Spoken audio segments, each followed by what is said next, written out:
3, 2, 1. Bienvenue sur l'influenceur avec un grand H, le podcast qui t'accompagne dans ta vie professionnelle. À travers chaque épisode, je te livre mes meilleurs conseils pour trouver ta voie et t'épanouir dans ton travail. Je suis Guillaume Couder et je suis très content de te retrouver pour ce nouvel épisode.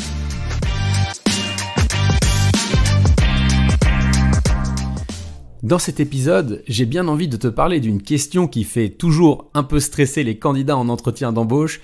Pourriez-vous me citer 3 qualités et 3 défauts ?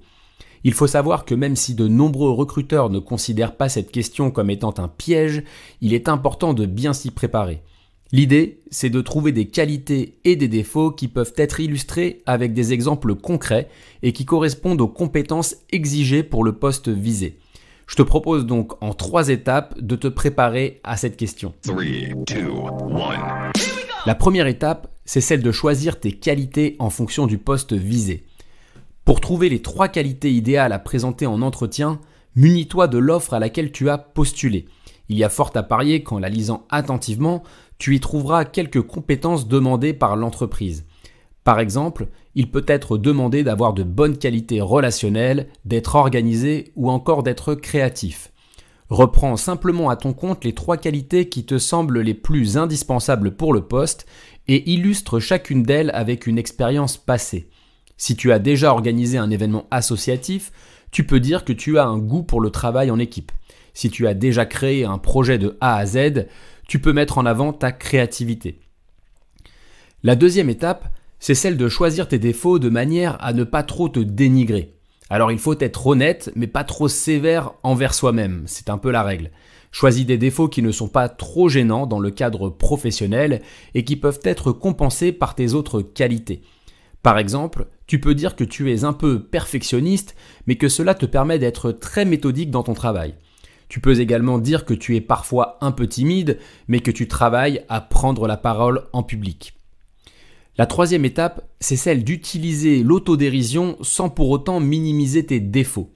Si tu arrives à prendre du recul sur tes propres imperfections, cela peut montrer que tu as de l'autodérision et que tu es donc capable de te remettre en question.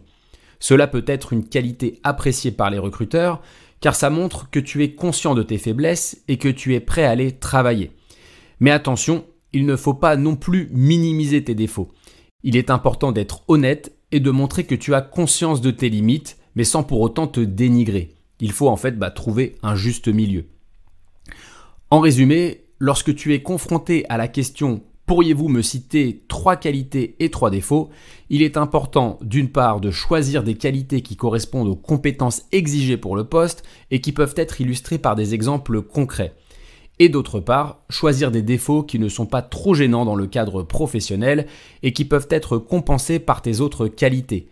N'oublie pas d'utiliser l'autodérision, mais sans pour autant minimiser tes défauts. Enfin, n'oublie pas que l'entretien d'embauche est aussi l'occasion de parler de tes expériences professionnelles et de tes motivations. Tu peux donc profiter de cette question pour parler de tes réalisations passées et de ce que tu as appris de chacune d'elles. Cela peut montrer aux recruteurs que tu es quelqu'un de déterminé et de motivé, qui a toujours envie de s'améliorer et de progresser. Il est également important de ne pas oublier de mettre en avant tes centres d'intérêt et tes passions. Ces détails peuvent apporter une touche personnelle à ton profil et montrer aux recruteurs que tu es une personne intéressante et multidimensionnelle.